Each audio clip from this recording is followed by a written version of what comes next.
Welcome to Python for Introductory Statistics. In this video, you will learn how to create and do some basic operations with lists. Now, a list is a data structure in Python that helps us save multiple numbers or even non-number quantitative or qualitative data in one variable. So let's open our Python Colab from Google.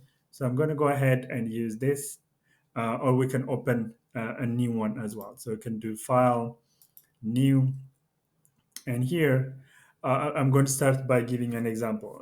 We do not need to import any library for this. So what we'll do is let's say you took four quizzes, and let's say you scored 90 in the first quiz, 80 in the second, and then let's say you went up to 89, and then the last quiz was, let's say, 80, right? Now, usually, especially in statistics, the data could be much more, but we'll just use this for a demo purpose.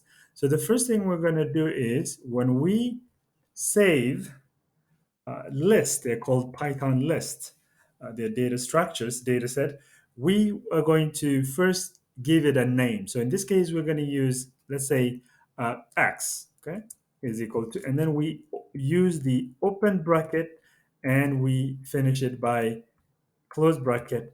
And this right here, this code, x is equal to open bracket 90, 80, 89, and 80 is a list. So I can run this now, or you can click on the play button here, and it has saved all this data set in one variable x, okay? And that's what we will usually need for the most part. But I'd like to show you now some things. First, let's print. Let's say print x, and let's see what it will display. All right. There you go. So it prints the numbers 90, 80, 89, and 80.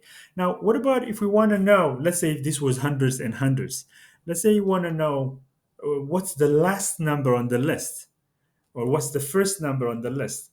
And we can access this by doing a slice operator. What we use is first the variable name, which in this case x, and then we open the brackets here. So if we do 0, it actually is the first element of the list is x sub 0.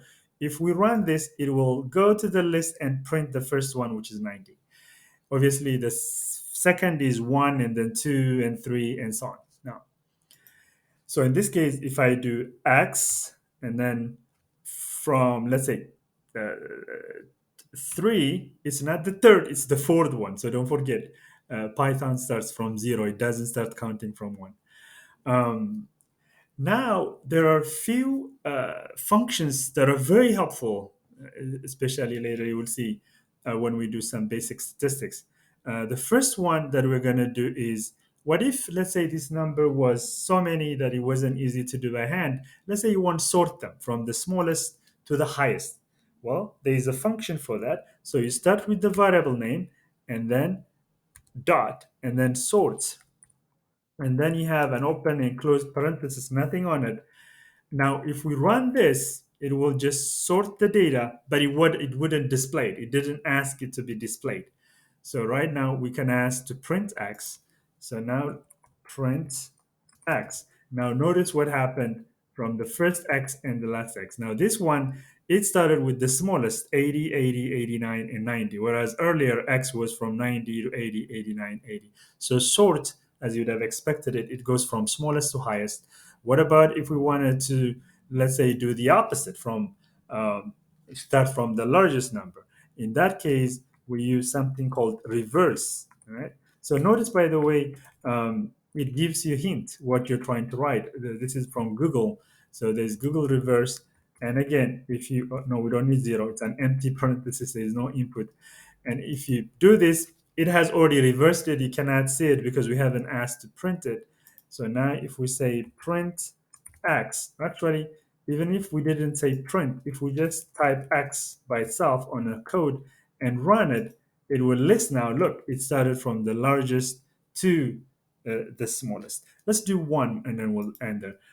What do you think sum and then x will do?